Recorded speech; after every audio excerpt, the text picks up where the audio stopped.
Chapter 11. A Short Visit to the Manson Building. As I was driving happily towards the Manson Building, I had a surprise. I looked in the mirror. The yellow car was coming up fast behind me. I drove as fast as I could, but the yellow car got closer and closer. Just then, a dog ran across the road in front of the Chrysler. I braked hard, and the tires screamed as the Chrysler stopped suddenly to avoid the dog. Then there was the scream of more tires as the driver of the yellow car tried to stop. There was a loud crash and a bang as the small yellow car ran right into the back of my big old gray Chrysler. The two men in the yellow car weren't hurt, but their car was badly damaged at the front. Oil and water were running out onto the road. The old Chrysler was not damaged at all.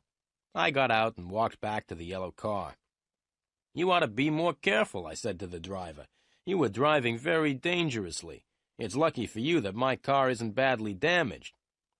But, the driver began to say, but I did not wait to listen. I ran back to the Chrysler, jumped in, and drove on. The last I saw of the yellow car was the two men pushing it to the side of the road. I was soon at the Manson Building, and I went into the hall to look for the porter. I couldn't see him anywhere. Then I noticed the door with a sign on it saying Porter. I knocked quietly, but there was no answer. I opened the door slowly and looked into the room. The porter was sitting at his desk, asleep. His feet were on the desk, and he was lying back in his chair. I walked quickly and quietly into the room and closed the door. I went up to the desk and noticed a piece of paper lying by the telephone. There was a telephone number written on the paper.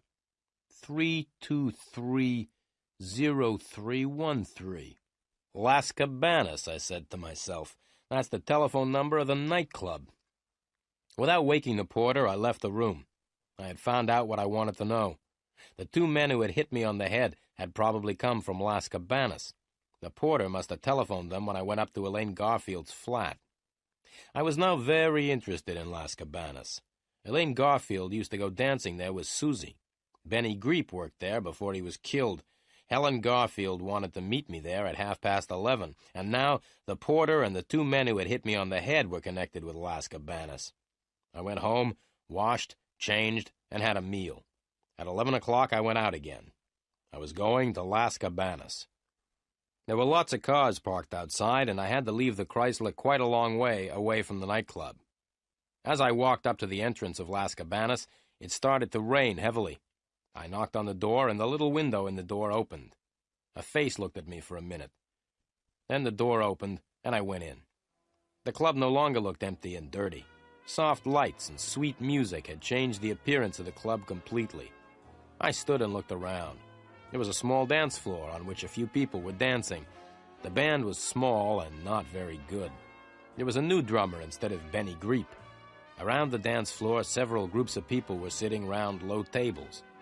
To the right of the dance floor, there were more tables where people were eating. There were two doors behind the tables, which led into the kitchen. I sat down at a table by the dance floor, in the darkest part of the room, and waited.